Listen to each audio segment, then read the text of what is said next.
Ahora vamos a terminar la serie. Hemos estado 5 reuniones en esta búsqueda, ¿cierto? En este aprendizaje respecto al Dios del Antiguo Testamento. Y cómo Cristo revela a este... Ahí sí.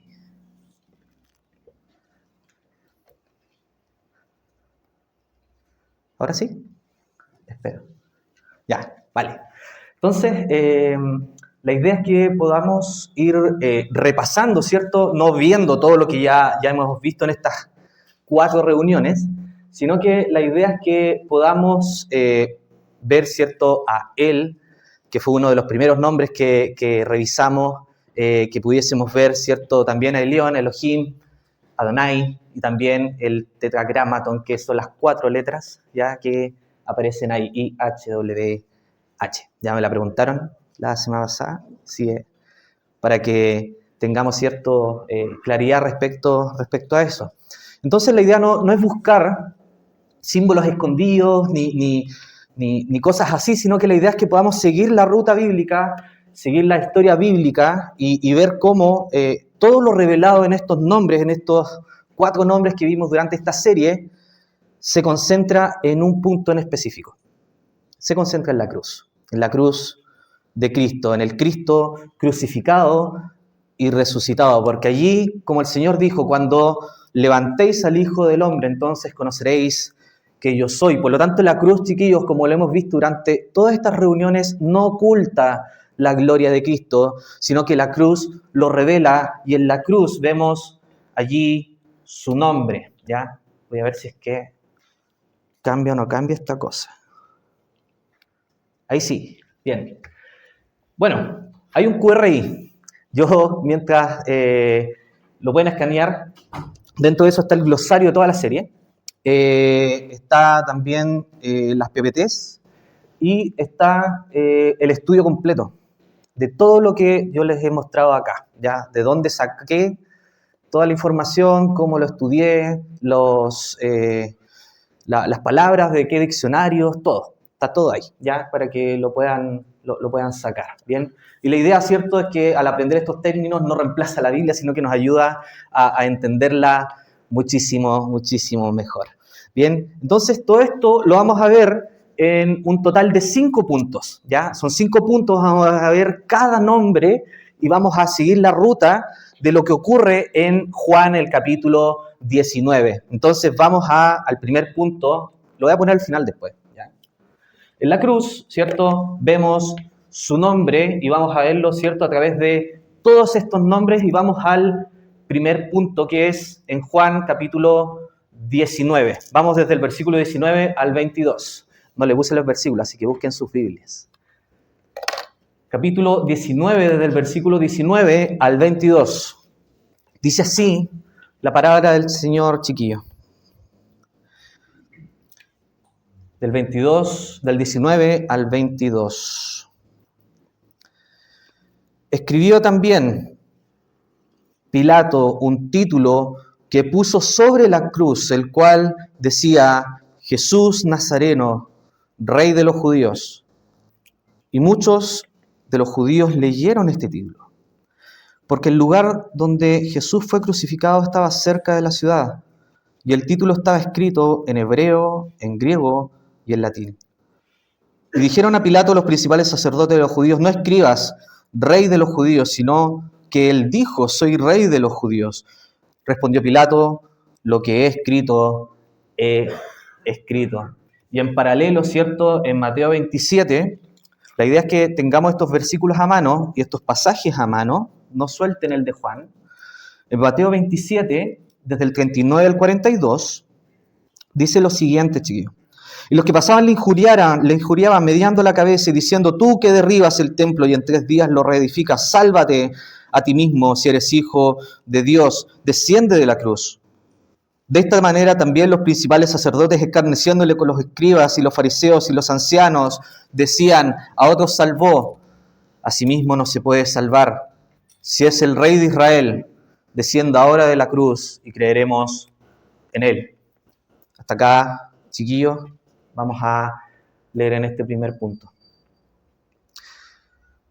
Pilato escribe un título. Escribe un título que es Jesús Nazareno, Rey de los Judíos. ¿Qué es lo que pasa? Los sacerdotes intentan corregirlo. No quieren que diga que él es rey. No quieren que se le vincule a los judíos con este personaje que está siendo crucificado. Para ellos no era nadie. Para ellos era un simple carpintero que estaba siendo crucificado de la peor forma posible y de la peor forma de esa época también. Quieren que diga que él afirmó ser rey. ¿Bien? ¿Y Pilato qué es lo que responde? Pilato responde lo que he escrito. El título era una burla. Escuchamos la primera reunión. Escuchamos la predicación. Era una burla. Era una burla que le pusieran el manto escarlata. Era una burla que le pusieran la corona de espinas. Roma decía, así termina aquel que está desafiando al imperio. Así termina aquel que se levanta contra nosotros. Cualquier rey que se levanta contra nosotros. Pero sin saberlo, Juan nos muestra algo mucho más profundo, porque acá Pilato, sin saberlo, está proclamando una verdad. ¿Y cuál es esa verdad, chiquillos? El crucificado es rey. El crucificado es rey. Y aquí recordamos el primer nombre, el Elión. Si se acuerdan del pasaje que vimos que era en Génesis, cuando Melquisedec finalmente se encuentra con Abraham, posterior, ¿cierto?, a hacer correr a estos reyes y poder rescatar a su sobrino Lot. Él le dice, bendito sea Abraham, siervo del Dios Altísimo, de El Elión. Entonces, finalmente, ahora lo que vemos acá es que Melquisedec nombra a este Dios que es dueño de gobiernos, dueño de reyes, que está por sobre toda gobernanza de lo que está en este mundo. Y Lucas, si se acuerdan también, ¿qué es lo que menciona Lucas en capítulo 1? Cuando finalmente se nos muestra, ¿cierto?, que aquel que había de venir iba a ser llamado Hijo del Altísimo. Vimos el paralelismo, ¿cierto?, del griego. Misma palabra que se utiliza tanto en Lucas como en Génesis. Altísimo, Hijo del Altísimo. Entonces el Hijo del Altísimo, chiquillos, es levantado en una cruz. Pero fíjense que no es levantado en un trono visible. El rey que está siendo humillado no está en un trono, no está con sus vestimentas, ciertos, reales, sino que al contrario, está con una corona de espinas. Está golpeado, está destrozado. De más está decir lo que sufrió antes. Y los que pasan se burlan. ¿Qué es lo que le dicen? Si eres hijo de Dios, desciende de la cruz. ¿Qué es lo que dicen después? Si eres rey de Israel, descienda ahora de la cruz. ¿Y qué es lo que hace Cristo? No desciende. No baja. No hace caso. No cede a las burlas. Y no son solo burlas, como nosotros tendemos tal vez a molestar a otros, sino que son blasfemias. Están blasfemando contra Él. Y por ende blasfemando contra Dios. ¿Y por qué no bajó? No porque no pueda. No porque no tuviera poder. No porque haya perdido autoridad al momento de estar crucificado. No lo hizo porque tenía un propósito que cumplir todavía. Tenía que cumplir un propósito. ¿Y cuál es ese propósito? Él vino para salvar. En la cruz, Cristo revela a aquel que está por sobre todo, el Rey que se humilla, el Rey que permanece en la cruz para poder salvar. Y no solo salvar de manera genérica, sino que también es para salvarte a ti. Se mantiene en la cruz para salvarte a mí, salvarme a mí y salvarte a ti. Y acá el mundo cree que la victoria, ¿cierto?, podría haber sido que se bajara de la cruz. La victoria podría haber sido que Él descendiera con su poder. O la victoria hubiese sido que Dios, ¿cierto?, para el mundo, en vez de que el castigo por nuestra paz cayera sobre su Hijo, cayera por sobre todos los enemigos que estaban a su alrededor, pero no lo hizo. Porque la victoria no va en eso. La victoria no va en eso. Cristo muestra su poder y que es el Altísimo permaneciendo allí levantado en la cruz del Calvario. Y eso es lo primero que se nos muestra allí y cómo Cristo revela este precioso nombre. El Dios que es por sobre todo y el Dios Altísimo que es levantado por nuestra causa. Así que vamos, para avanzar por el tiempo, al punto 2. Porque en la cruz Él no solo revela a estos dos nombres, son dos nombres separados, sino que también revela a Adonai. Y lo que revela allí es la gloria, es su gloria que expía. Así que vamos también a leer, no todos los pasajes están ahí, esos fueron los que utilizamos en la serie, pero sí Juan 19, y ahora vamos a leer desde el 25 al 27, chiquillos. Dice así: Estaban junto a la cruz de Jesús, su madre y la hermana de su madre, María, mujer de Cleofas, y María Magdalena. Cuando vio Jesús a su madre y al discípulo a quien él amaba, que estaba presente, dijo a su madre: Mujer, he ahí tu hijo. Después dijo al discípulo: He ahí tu madre, y desde aquella hora el discípulo la recibió en su casa. Pueden pensar que tiene que ver esto con la gloria de Adonai. El punto es que esto da pie para lo que va a venir después. ¿Por qué razón? Porque esta es una escena que no aparenta gloria, no aparenta algo ostentoso, no aparenta, ¿cierto?, como Cristo podría estar salvando, sino que se nos muestra, ¿cierto?, cómo Él se preocupa de los suyos.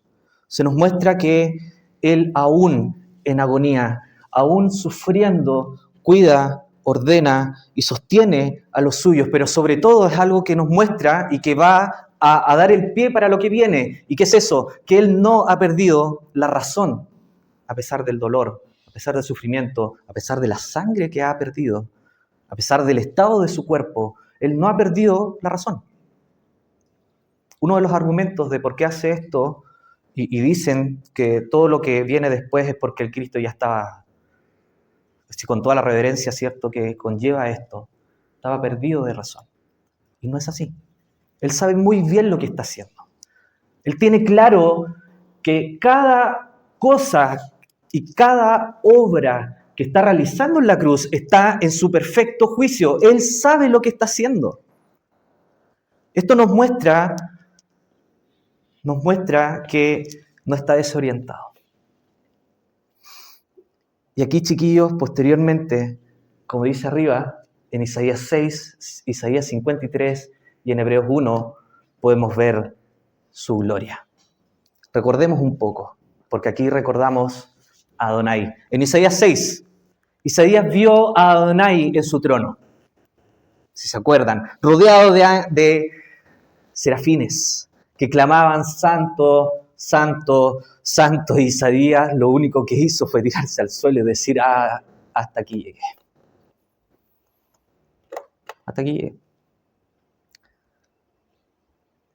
¿Y qué es lo que se nos mostró en este pasaje y en esa reunión? Que la gloria de Adonai revela la impureza del hombre.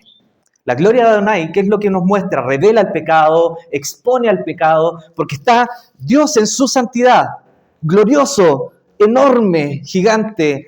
El templo no es capaz de contenerlo. Su casa no es capaz de contenerlo. Y finalmente, lo que hace es purificar a Isaías para que cumpla su labor. No es solo exponer, no es solo castigar, sino que Él también se preocupa de purificar. ¿Cómo lo hace? Toma un carbón encendido desde el altar de expiación y la culpa es quitada. El pecado es expiado. Y ahora en la cruz, esa gloria, chiquillos, se revela de una forma mucho más profunda.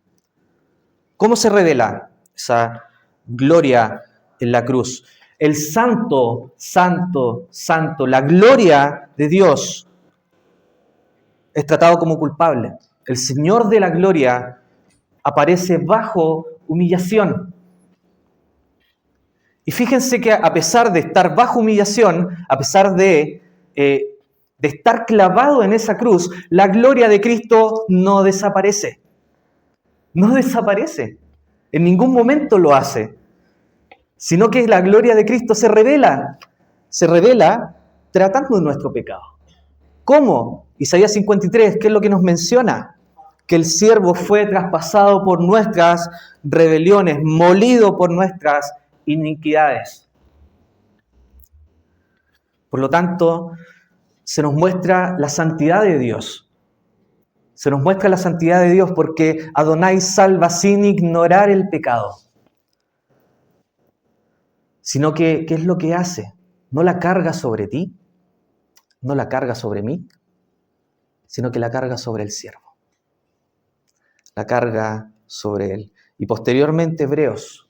¿Cómo resume Hebreos todo esto que estamos hablando en el punto 2? Porque después de efectuar la purificación de los pecados, el Hijo se sentó a la diestra de la majestad en las alturas.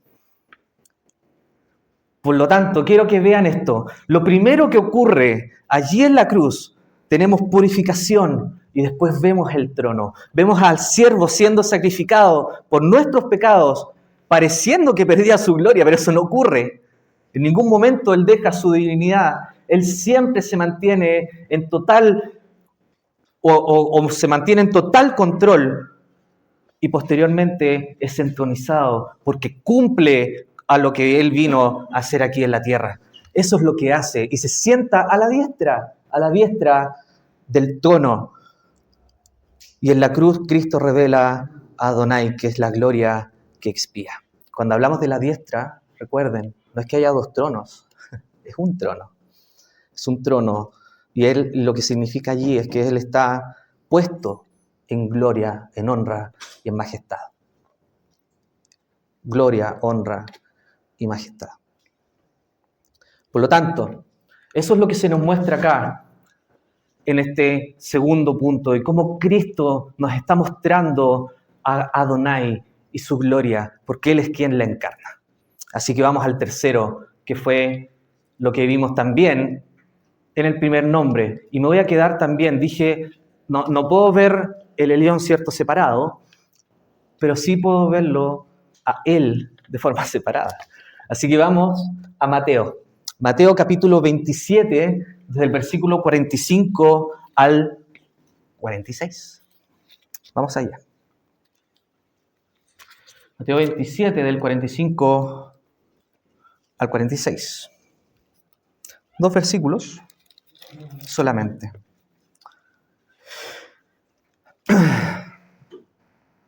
Y desde la hora sexta hubo tinieblas sobre toda la tierra hasta la hora novena. Cerca de la hora novena, Jesús clamó a gran voz diciendo, Elí, Elí, lama sabactani. Esto es, Dios mío, ¿por qué me has desamparado? Hasta acá. Hasta acá vamos a leer. Desde la hora sexta hubo tinieblas hasta la hora novena. Y el Señor clama, Elí, Elí, lama sabactani, en arameo. Los evangelios lo transliteran, lo escriben. Y Mateo lo traduce, Dios mío, ¿por qué me has desamparado? Chiquillo, este es el momento más profundo de la cruz. Acá, nuestro Señor y Salvador nos está citando un libreto. No es que Él dijo, estoy en medio de este sufrimiento y tengo que citar el Salmo 22, y no es así. El Salmo 22 profetiza lo que el Señor va a decir en la cruz. No improvisa palabras, ora la Escritura desde la cruz. Y el clamor de lo que se escucha, de ese grito, porque es un grito, no es que lo diga en forma, ¿cierto?, o despacito, con poco aire, débil, sino que es un clamor, es un grito. Y comienza con la palabra clave, Elí, mi Dios. Y aquí recordamos a Él, que es el Dios verdadero, el Dios santo, el Dios vivo. No un Dios, como vimos en la primera reunión, fabricado por el hombre. No es un Dios, no es una idea religiosa hecha a nuestra medida, o no es un Dios, ¿cierto?, que es mejor que nosotros, como si fuese una versión mejorada de nosotros. Al contrario, Él está en otro plano.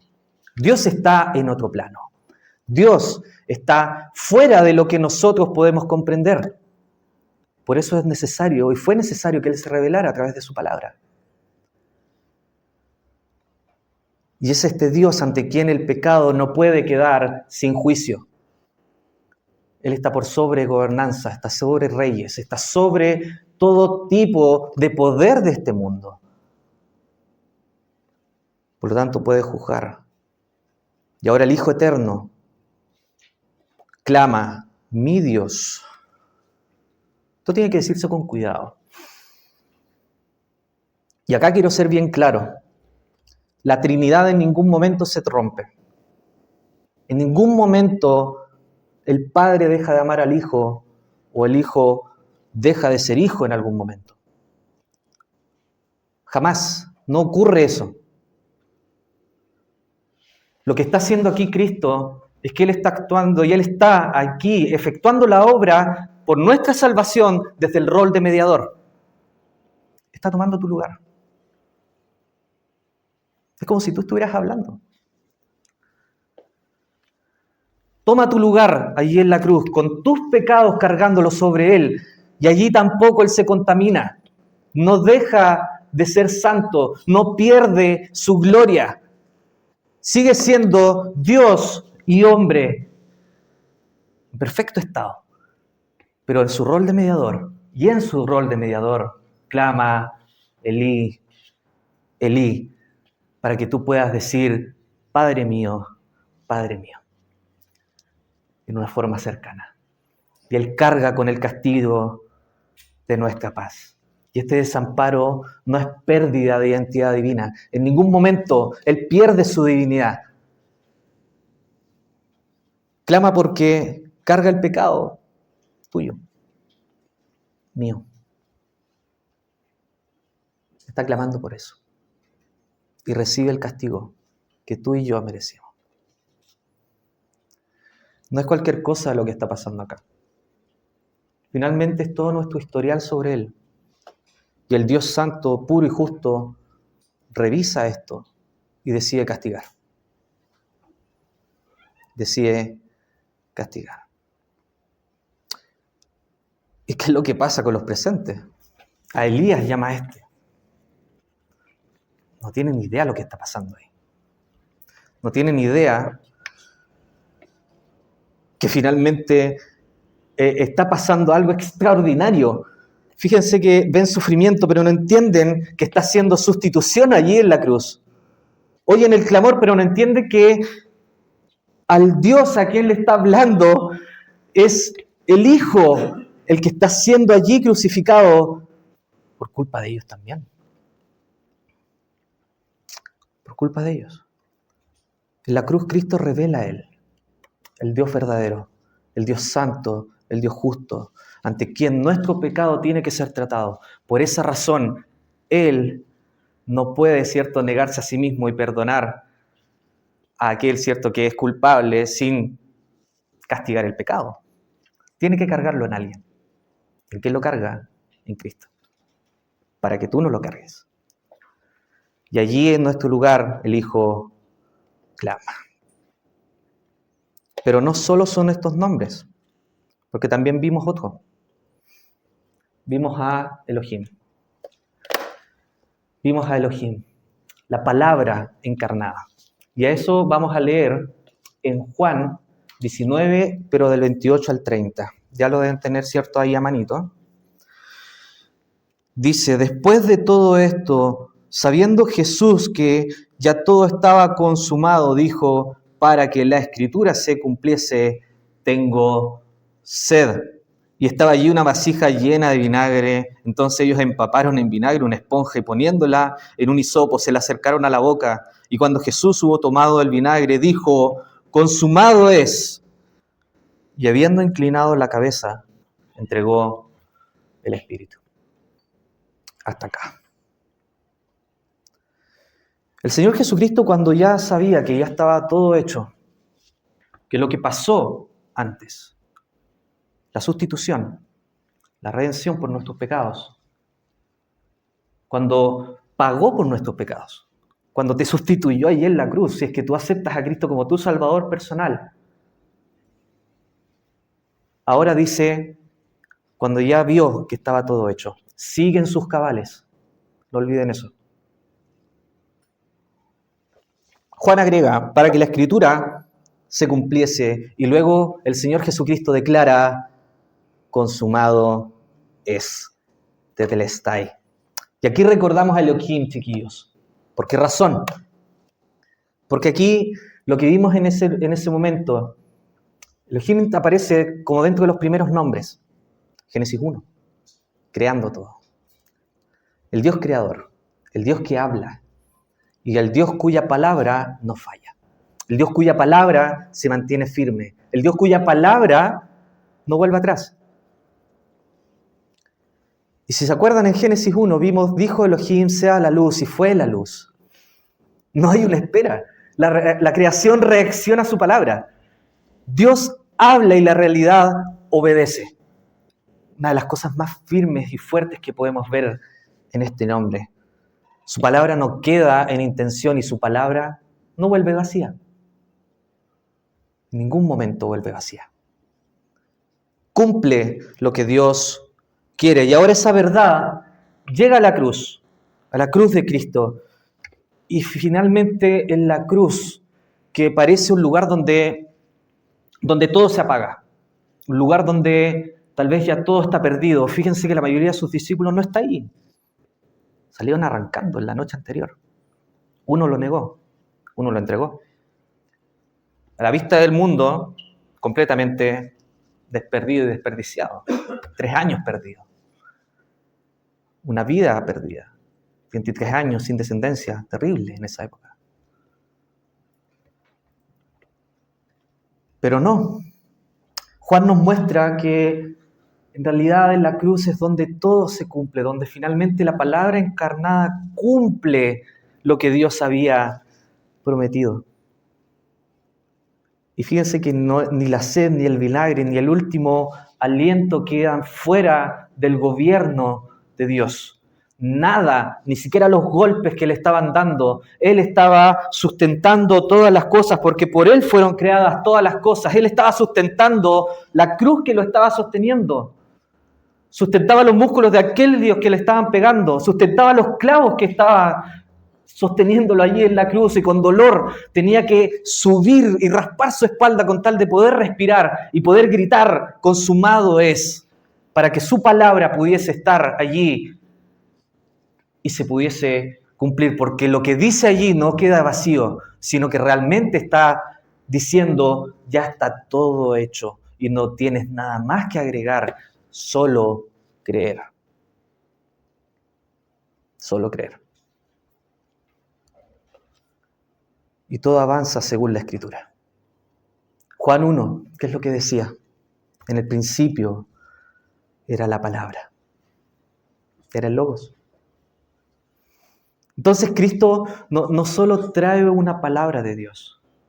En Elohim vemos que Él es la palabra encarnada. Cristo es la palabra eterna de Dios. Por medio de Él todo fue hecho. Y esa palabra se hizo carne.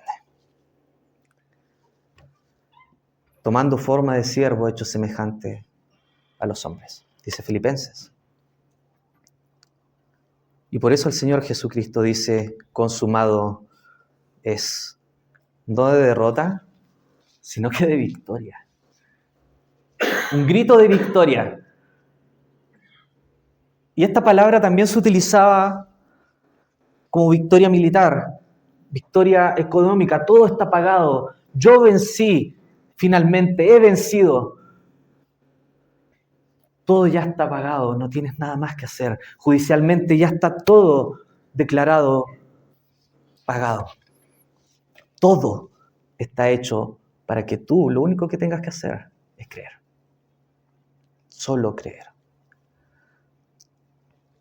Y finalmente Cristo revela a Elohim como la palabra encarnada que cumple el propósito perfecto de Dios. En Él vemos esto. Y finalmente, ya estamos llegando al último nombre, que es que en la cruz y resurrección, Cristo revela a Yahvé, el Dios que desciende para salvar. El Dios que desciende para salvar. Aquí, chiquillos, tengamos en cuenta Juan 19, vamos a leer del 38 al 42 y posteriormente nos vamos a ir a Lucas, ¿ya? Dice así, Juan 19 del 38 al 42. Después de todo esto, José de Arimatea, que era un discípulo de Jesús, pero secretamente por medio de los judíos, rogó a Pilato que le permitiese llevarse el cuerpo de Jesús, y Pilato se lo concedió. Entonces vino y se llevó el cuerpo de Jesús. También Nicodemo, el que antes había visitado a Jesús de noche, vino trayendo un compuesto de mirra y de aloes como 100 libras. Tomaron pues el cuerpo de Jesús y lo envolvieron en lienzos, una escena súper solemne. Toman el cuerpo del Señor y lo envuelven en lienzos con especias aromáticas, según es costumbre sepultar entre los judíos. Y en el lugar donde había sido crucificado había un huerto, y en el huerto un sepulcro nuevo, en el cual aún no había sido puesto ninguno. Allí pues, por causa de la preparación de la Pascua de los judíos, y porque aquel sepulcro estaba cerca, allí pusieron al Señor. Ahora vamos a ir a Lucas, ¿ya? Vamos a Lucas, capítulo 23, desde el versículo 44 al 46. Vamos a leer 2 versículos y luego quédense ahí, ¿ya? Lucas, capítulo 23, desde el 44 al 46. Dice así la palabra del Señor. Y les dijo, estas son las palabras que os hablé, estando aún con vosotros, que era necesario que se cumpliese todo lo que está escrito de mí en la ley de Moisés, en los profetas y en los salmos. Entonces les abrió el entendimiento para que comprendiesen las Escrituras y les dijo, así está escrito, y así fue necesario que el Cristo padeciese y resucitase de los muertos al tercer día, y que predicase en su nombre el arrepentimiento y el perdón de pecados en todas las naciones, comenzando desde Jerusalén. Muy bien, chiquillos. Entonces, hagamos este viaje en lo que queda de la crucifixión. ¿Qué es lo que está pasando? Lo que está ocurriendo es que hubo tinieblas. El sol se oscurece. Nadie puede ver lo que está ocurriendo. Finalmente el velo del templo se rasga y el Señor Jesucristo clama, Padre, en tus manos encomiendo mi espíritu. Y habiendo dicho eso, expiró. Y aquí llegamos, ¿cierto?, finalmente a Yahvé, el Dios del pacto, el Dios que desciende para salvar. ¿Por qué estoy diciendo esto? Éxodo 3, para poder recordar, y se los voy a mencionar. Israel estaba esclavizado, llevaba 400 años ya esclavizado. Estaba sufriendo dolor, angustia, pena, y Dios no estaba ajeno a eso.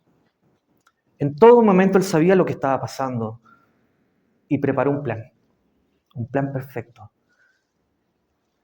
¿Y qué es lo que dijo? Le dijo a Moisés, he visto, he oído, he conocido y he descendido para librar. Entonces cuando Moisés pregunta por su nombre, Dios responde, yo soy o yo seré el que demostraré ser, siguiendo el contexto de lo que está ocurriendo allí. Por lo tanto, no es una definición fría, no es una definición que finalmente, ¿cierto?, nos muestra algo lejano, algo que nosotros no podemos acercarnos, sino que finalmente es Dios mismo quien se está revelando. Es Dios mismo quien está mostrando cómo es. Y si se acuerdan, toda la descripción que se nos muestra más adelante en Éxodo, un Dios que finalmente es compasivo, un Dios que finalmente es aquel que sabe lo que está ocurriendo con su pueblo y que demuestra quién es salvando. Y no lo va a definir las circunstancias, no lo va a definir el pueblo egipcio, no lo va a definir el miedo de Moisés de ir y tomar esa tremenda labor, sino que va a ser conocido por quien él va a demostrar ser. Y ahora en Cristo, chiquillos, esa revelación llega a su mayor profundidad. ¿Por qué razón? Porque el Dios que dijo, he descendido para librar, descendió hasta nuestra carne. Tomó forma de siervo, cargó con nuestra culpa, con nuestro juicio, con nuestra muerte. Y allí el Señor Jesucristo, y nos hace mucho más sentido también este versículo, cuando Él dice, cuando levantéis al Hijo del Hombre, entonces conoceréis que yo soy. Que yo soy. Chiquillos, la cruz no oculta el yo soy. La cruz lo revela. La cruz lo revela. Y el velo se rasga. El velo se rasga. No porque Dios esté ignorando el pecado, no porque Dios esté molesto, enojado contra el mundo y rasga el velo del templo, sino porque la obra por fin fue cumplida. La promesa por fin fue cumplida. Y Dios desciende en Cristo.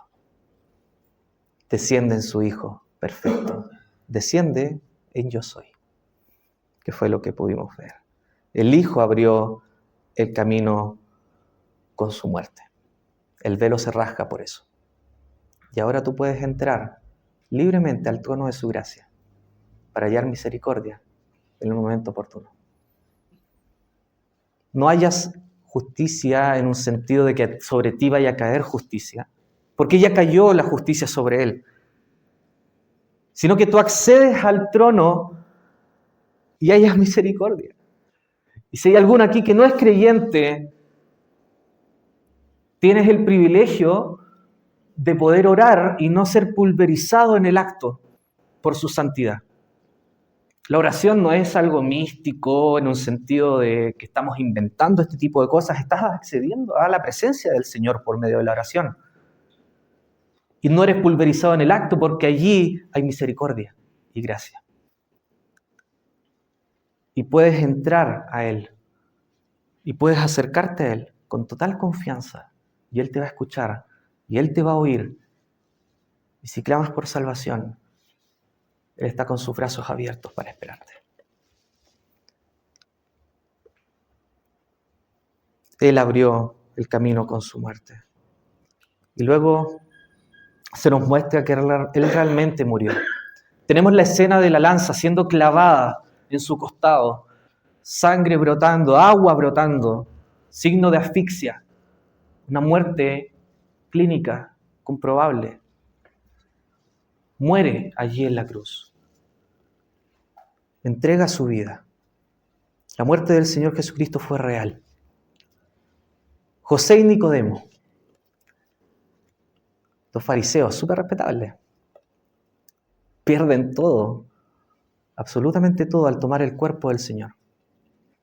Pierden sus bienes, compraron este sepulcro nuevo, trajeron, ¿cierto?, esta cantidad de especias, Nicodemo en este caso, billones invertidos allí, lo envuelven, lo ponen en el sepulcro.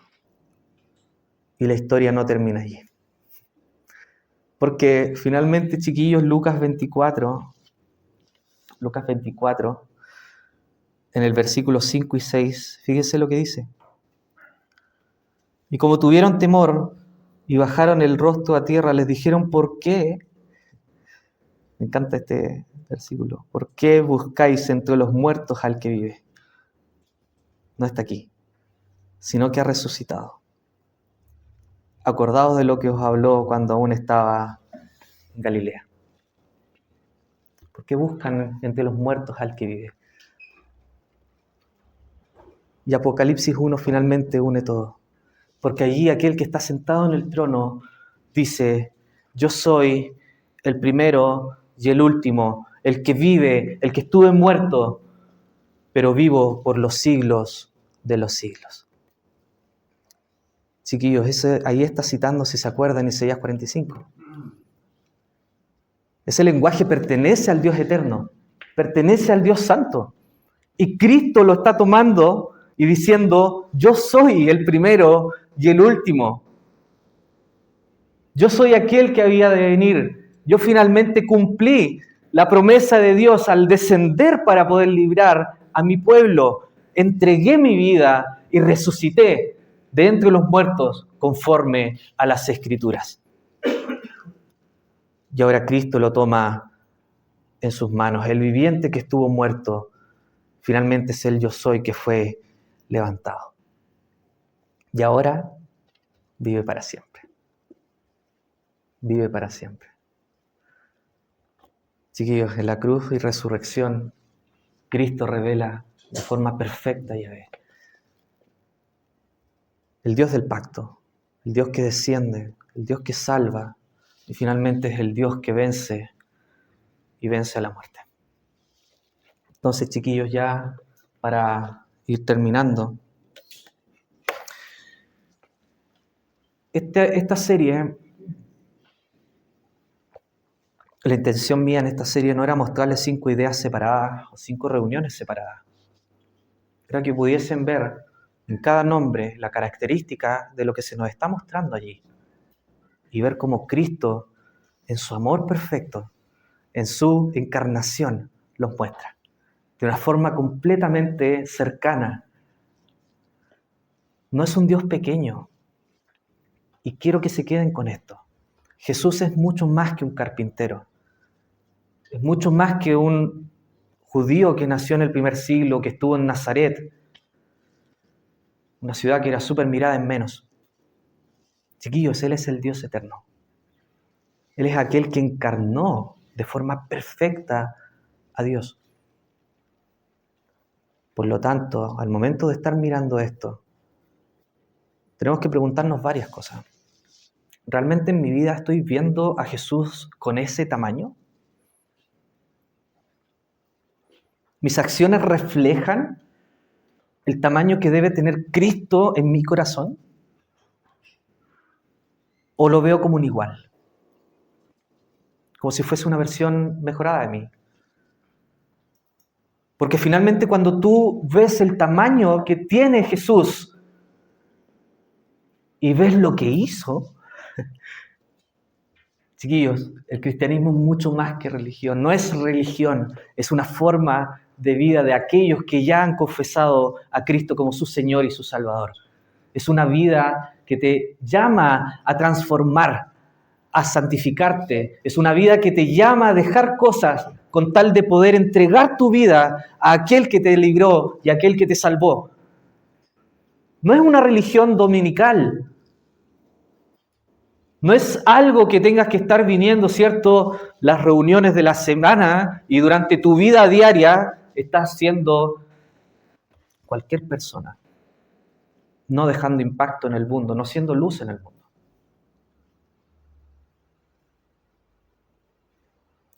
Cuando vemos realmente el tamaño que tiene Dios, que tiene Cristo, tu vida tiene que reflejarlo como creyente. Y ahí te comienzas a preguntar, ¿realmente estoy estudiando lo que Él es? ¿Realmente estoy viviendo en mi vida todo lo que el Señor hizo allí en la cruz? ¿Realmente soy consciente de todo lo que Él hizo para poder salvarme y librarme? ¿Realmente aprecio lo que el Señor hizo? Ok, podemos ir y apreciarlo, pero aún tal vez nos da miedo orar en público, orar por nuestros alimentos. Tal vez todavía nos da miedo hablarle a otro de Cristo o colocar en nuestros estados versículos que tal vez te pueden impactar. Porque, ¿qué van a decir los demás? Pero chiquillos, cuando tú ves el tamaño de Cristo, ¿sabes qué? El odio, todo todo lo que el mundo pueda pensar de ti, da lo mismo.